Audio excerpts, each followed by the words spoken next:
নমস্কার বন্ধুরা, গল্প পাঠে আমি তাপস। আমি আজ আপনাদেরকে পড়ে শোনাব হেমেন্দ্র কুমার রায়ের লেখা রুদ্র নারায়ণের বাগান বাড়ি। তো চলুন আজকের এই গল্পটা শুরু করা যাক।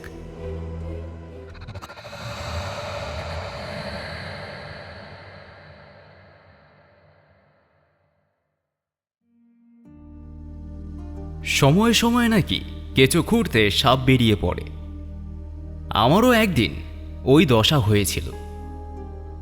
মাছ ধরতে গিয়ে ডাঙায় টেনে তুললাম।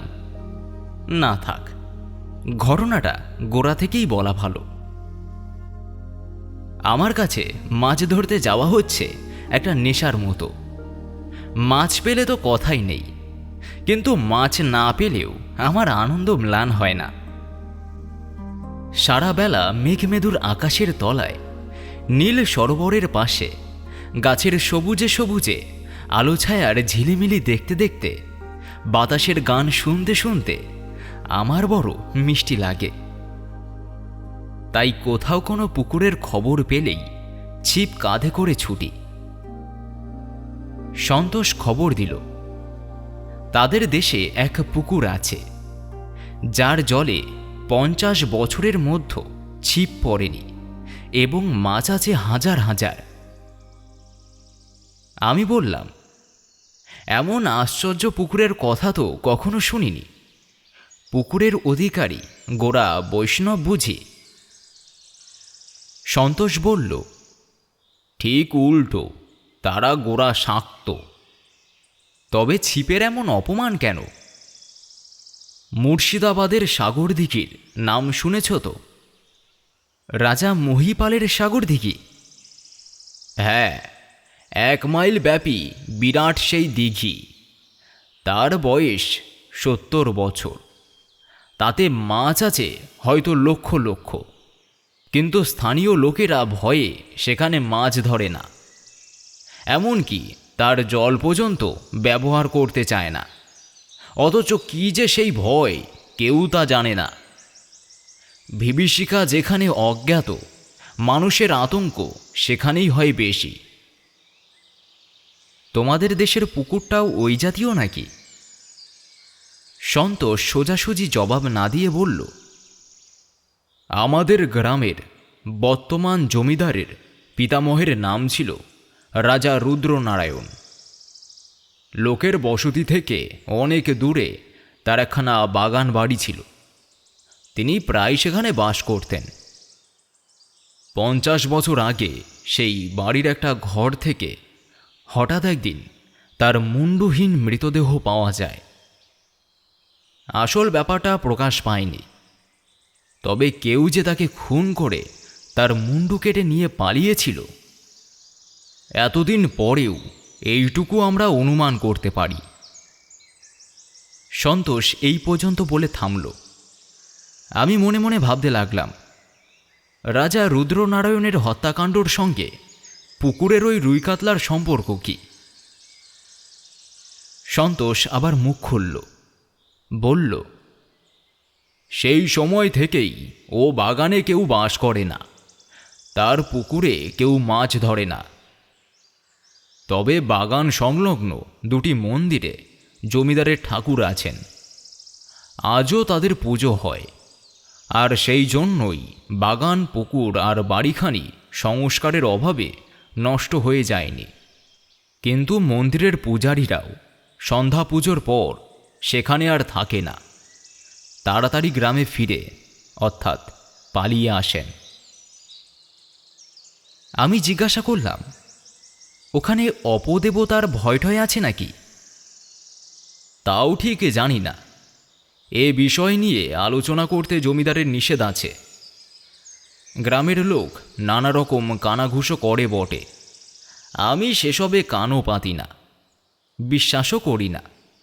তবে শুনেছি সেখানে এমন কোনো মূর্তিমান আতঙ্ক আছে যার নাম মুখেও উচ্চারণ করা উচিত নয়। যত সব বাজে কথা। আর এই সব কথা নিয়েই পল্লী গ্রামের আড্ডাগুলি সন্ধ্যাবেলায় রীতিমতো জমে ওঠে। ভূত, পেতনি, দৈত্য, দানব, রূপকথার নায়ক নায়িকা ভূত পেতনি বেঁচেছিল মান্ধাতার যুগে। এ কেলে মানুষ মরবার পর আর বাঁচবার সুযোগ পায় না। আমারও ওই মত। মরবার পর যে দেহ লুপ্ত হয়ে যায়, আত্মা যদি আবার সেই দেহ ধারণ করতে পারত, তাহলে এই প্রাচীনা পৃথিবীতে ভূত পেতনির দল এত ভারী হয়ে উঠত যে মানুষদের আর মাটিতে পা ফেলবার ঠাঁই থাকত না। আমি জিজ্ঞাসা করলাম, রুদ্রনারায়ণের বাগান বাড়িতে মাছ ধরাও নিষেধ নাকি? না, এখন যিনি জমিদার তিনি আমার বন্ধু, তার কাছ থেকে অনায়াসেই অনুমতি আনতে পারি। ইচ্ছে থাকলে গ্রামের আরও অনেকেও মাছ ধরার অনুমতি পেতে পারত, কিন্তু কারুর সে ইচ্ছে নেই। সকলেরই বিশ্বাস ও বাগানের পুকুরে মাছ ধরতে যাওয়াও নিরাপদ নয়। আমি উৎসাহিত হয়ে বললাম, সন্তোষ, তুমি তোমার জমিদার বন্ধুর কাছ থেকে ছাড়পত্র জোগাড় করো। আমি খালি ওখানে মাছই ধরব না, দিন তিনেক ওই বাগান বাড়িতে নির্জন বাস করে আসব। নির্জন বাস কেন? প্রথমত, আমি তোমাদের গ্রামের কুসংস্কার ভেঙে দিতে চাই। দ্বিতীয়ত, রহস্যময় বাড়ি, ভৌতিক আবহ এসব আমি ভালোবাসি। তৃতীয়ত, শহরের জনতার তর্জন গর্জন ভারী একঘেয়ে হয়ে উঠেছে। বিজন স্তব্ধতার ভিতরে মনকে খানিকটা ছুটি দেওয়ার স্বাদ হয়েছে। সন্তোষ বলল, বহুত আচ্ছা, তাহলে আমিও তোমার সঙ্গী হতে চাই। রাজা রুদ্রনারায়ণ নিশ্চয়ই কবিদের মতন নির্জনতা প্রিয় ছিলেন। সাধারণ ধনীরা এমন জায়গায় বাগান বাড়ি তৈরি করে না। বাগানের কোনো দিকে 5 মাইলের মধ্যে লোকালয় নেই। চারিধারে ধুধু করছে মাঠ আর মাঠ আর জলাভূমি। কিন্তু বাগানখানা যে একসময় চমৎকার ছিল, বহুকাল পরে আজও তা বোঝা যায়। পুকুরের জলও এখনো পরিষ্কার আছে। তার কারণ শুনলাম মন্দিরবাসী 2 পাষাণ দেবতার দয়া। পুকুরের জল তাদের নিত্য পুজোর কাজে লাগে, তাই নিয়মিতভাবে তার পাক পরিষ্কার করা হয়। বাড়িখানাও শুনলাম রুদ্র নারায়ণের যুগে যেমন ছিল প্রায় সেইভাবেই আছে। বর্তমান জমিদার তার পিতামহের প্রিয় প্রমোদ ভবনটিকে একেবারে হতশ্রী হতে দেননি। মাঝে মাঝে তার ভিতরে বাইরে যে মার্জনা কার্য করেছে, এটাও আন্দাজ করতে পারলাম। মানুষ হচ্ছে গৃহের আত্মা। পরিত্যক্ত বাড়ি দেখলেই আমার মনে হয় আত্মাহীন। এ বাড়িখানাকে তেমন বোধ হলো না। মনে হলো এখানেও তার প্রত্যেকটি ইট প্রাণের হিল্লোলে জীবন্ত, যেন এখনও তার ঘরে ঘরে বাজছে নীরব চরণধ্বনি। বললাম, সন্তোষ, এ বাড়িতে ভূতের কোনো লক্ষণই নেই। দোতলার ওই কোণের ঘরটির দক্ষিণ খোলা, ওই ঘরেই আমরা আশ্রয় নেব। সন্তোষ মাথা নেড়ে বলল, অসম্ভব। ও ঘরেই রাজা রুদ্র নারায়ণের মুণ্ডহীন দেহ পাওয়া গিয়েছিল। ও ঘর তালাবন্ধ, কারুর প্রবেশের অধিকার নেই। বেশ, তাহলে ওর পাশের ঘর, ওখানে পেলেও দুঃখিত হব না। বাগানের পাশের মন্দিরে উঠেছে সন্ধ্যারতির শঙ্খধ্বনি। তারপরেই এক মুহূর্তে ভিতরে যেন ঘুমিয়ে পড়ল চতুর্দিক। দূরের মাঠ থেকে কোনো গৃহস্বামীর গাভীর হাম্বাধ্বনি বা কৃষকই রাখালের একটা কণ্ঠস্বর পর্যন্ত শোনা গেল না। এই জায়গাটা যেন মানুষের পৃথিবীই নয়। নির্জনতাকে কোনোদিন এমন স্পষ্টভাবে অনুভব করবার সুযোগ পাইনি। স্তব্ধতাকেও মানুষ চক্ষে দেখলাম ফ্রেমে আটা ছবির মতো।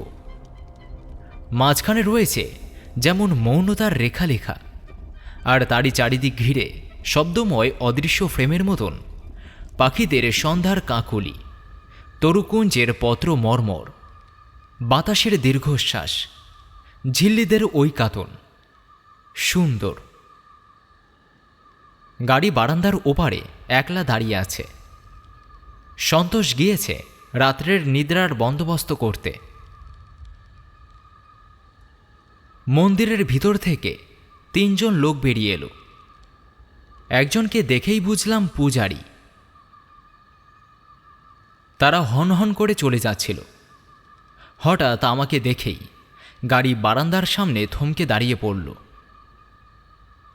তাদের চোখ মুখ বিস্ফারিত। তাদের মনের ভাব বুঝে মৃদু হেসে বললাম, মশাইরা অবাক হয়ে কি দেখছেন? পূজারী বলল, আপনি কে? জমিদার বাবুর অতিথি। পূজারী 2 চক্ষু বিস্ফারিত করে বলল, অতিথি এই বাড়িতে? সেই রকমই তো মনে হচ্ছে। পূজারী আর কিছু বলল না। তারা 3 জনেই একবার পরস্পরের সঙ্গে অর্থপূর্ণ দৃষ্টি বিনিময় করে দ্রুতপদে বাগানের সীমানা পেরিয়ে অদৃশ্য হয়ে গেল। লোকগুলোর সন্দেহজনক কথা ও ভাবভঙ্গি নিয়ে হয়তো মনে মনে খানিকক্ষণ নাড়াচাড়া করতাম, কিন্তু সে সময় আর পেলাম না। কারণ সুদূরে একটা তালবনের মাথার ওপরে আকাশ তখন পড়িয়ে দিচ্ছিল চাঁদের মণিমুকুট। সে গৌরবময় দৃশ্য আমাকে একেবারে অভিভূত করে দিল। গ্রামের কোনো চাকর বা পাচক আমাদের সঙ্গে এখানে রাত্রিবাস করতে রাজি হয়নি। কাজেই সন্তোষী করল নিজের হাতে রান্নার আয়োজন। এদিকে আমার বিদ্যা প্রথম ভাগ পর্যন্ত পৌঁছায় না। আমি চেষ্টা করলে কেবল একটি জিনিস ভালো রাঁধতে পারি, ভাত। তবে হাঁড়ি নামিয়ে ফ্যান গালতে পারি না। আমরা যে ঘরে আশ্রয় নিয়েছিলাম সেখানে ছিল একখানা সেকেলে পালঙ্ক, 2খানা কাঠের কেদারা, 2খানা টুল, দেওয়ালে টানানো 2খানা মস্ত মস্ত আঁড়শি, একটা দেরাজওয়ালা আলনা ও কারুকার্য করা প্রকাণ্ড আলমারি। প্রত্যেক আসবাব ময়লা ও জীর্ণ। দেওয়ালে খানকয়েক পৌরাণিক ছবি ঝোলানো রয়েছে।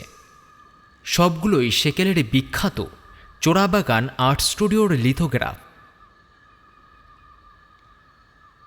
চেয়ারের ওপরে বসে বসে সন্তোষের সঙ্গে আগামীকাল মৎস্য শিকার নিয়ে কথাবার্তা হচ্ছিল। জলে মাছেদের অবিরাম লাফালাফি দেখেই বুঝেছি এ পুষ্করণী হচ্ছে ছিপধারীদের স্বপ্ন স্বর্গ।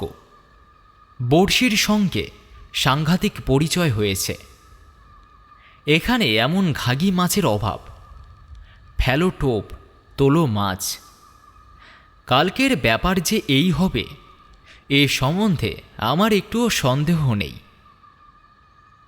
মনের আনন্দে এমনই সব আলোচনা চলছে।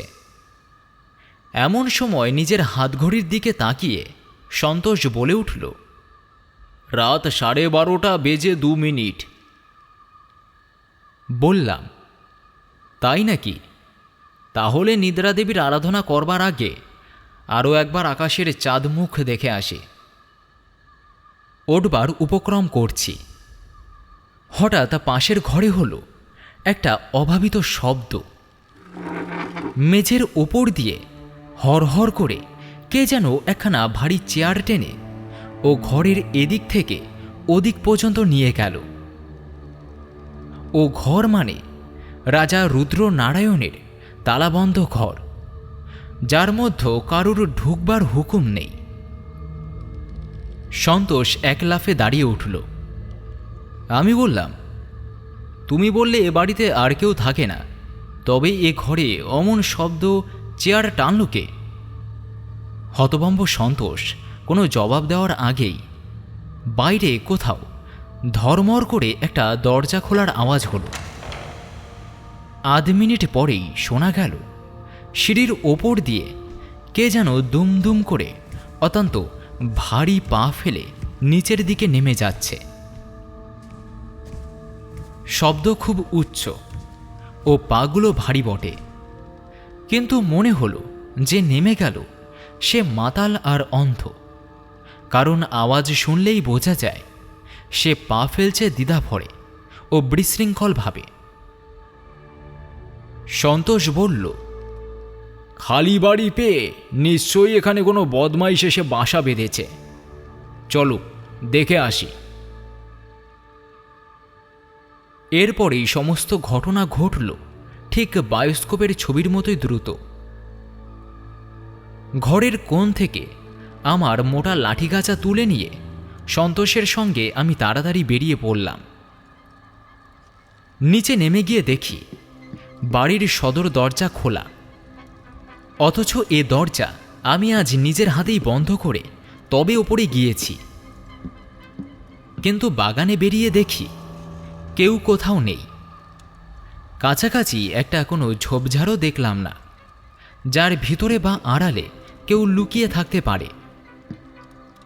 পূর্ণিমার চাঁদের আলোয় চারিদিকে ধপধপ করছে। ঘাস বিছানায় একটা পাখি বা বিড়াল পর্যন্ত থাকলেও নজর এড়াতে পারবে না। তবে বাড়ির ওপর থেকে এইমাত্র যে শব্দ নেমে এসেছে, এর মধ্যে সে কোথায় গিয়ে গা ঢাকা দিল। সবিস্ময়ে এদিক ওদিকে চাইতে চাইতে নজর পড়ল পুকুরের দিকে। যেন ঘাট থেকে হাত কয়েক তফাতে জলের উপরে দেখলাম একটা অস্বাভাবিক চাঞ্চল্য। জল যেন ছটফট করে চারিধারে ছুঁড়ে ফেলছে ছিন্ন ভিন্ন চাঁদের কিরণ।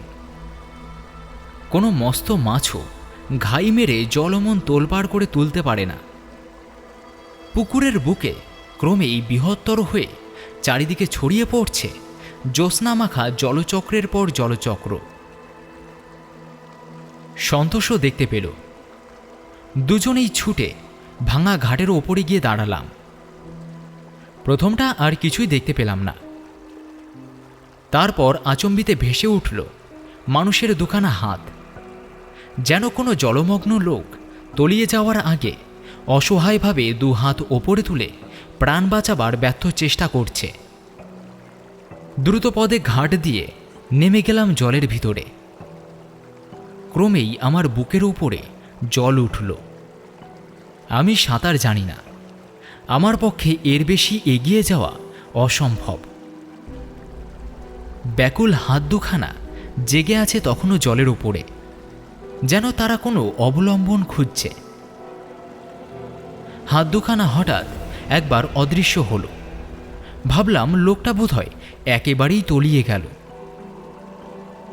কিছুক্ষণ বিমূঢ়ের মতো দাঁড়িয়ে আছি। হঠাৎ দেখি হাত দুখানা একেবারে আমার কাছে এসে ভেসে উঠেছে। দুই হাতের দুই মুঠো একবার খুলছে, একবার বন্ধ হচ্ছে, যেন তারা আর কিছু না পেয়ে শূন্যতাকেই ধরবার চেষ্টা করছে। আমার হাতে ছিল লাঠি। তাড়াতাড়ি লাঠিখানা এগিয়ে দিলাম এবং সঙ্গে সঙ্গে অনুভব করলাম আমার লাঠি ধরে জলের ভিতর থেকে কে যেন সজোরে টান মারছে, প্রচণ্ড টান। সে বিষম টান আমি সামলাতে পারলাম না। আরও খানিকটা এগিয়ে গেলাম এবং জল উঠল প্রায় আমার গলার উপরে। নিজের প্রাণ বাঁচাবার জন্য হাতের লাঠি ত্যাগ করবার উপক্রম করছি। এমন সময়ে পিছন থেকে সন্তোষ এসে আমাকে দুই হাতে প্রাণপণে জড়িয়ে ধরল। তারপর আমাকে যত জোরে পারে টানতে টানতে সিঁড়ির ওপরের দিকে নিয়ে চলল এবং সঙ্গে সঙ্গে আমার লাঠির অন্য প্রান্ত ধরে জল থেকে ঘাটের ওপরে টলতে টলতে এসে উঠল আরও একটা মানুষ্য মূর্তি। নিরাপদ স্থানে উঠে হাঁপাতে হাঁপাতে বললাম, সন্তোষ, ভয় নেই, আমার কিছু হয়নি, কিন্তু ওই লোকটিকে দেখো, ওর অবস্থা বোধহয় শোচনীয়। মূর্তিটা তখন ঘাটের ওপর ধাপে এসে লম্বা হয়ে শুয়েছিল। সন্তোষ এগিয়ে এসে তার ওপরে হুড়মুড় খেয়ে পড়ল এবং পর মুহূর্তেই বিকট এক চিৎকার করে সেখান থেকে এক ছুটে পালিয়ে গেল।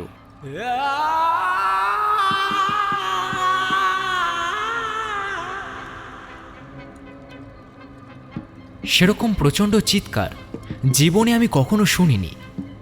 আমার সর্বাঙ্গ হয়ে উঠল রোমাঞ্চিত। বিদ্যুৎ আহতের মতন আমি উঠে বসলাম এবং তারপরই স্তম্ভিত নেত্রে দেখলাম ঘাটের উপরে শুয়ে এক আড়ষ্ট নিশ্চেষ্ট দেহ। তার হাত আছে, পা আছে এবং অন্যান্য অঙ্গ প্রত্যঙ্গ সব আছে, কিন্তু কাঁধের ওপর নেই কেবল তার মুন্ডু। সে হচ্ছে কবন্ধ।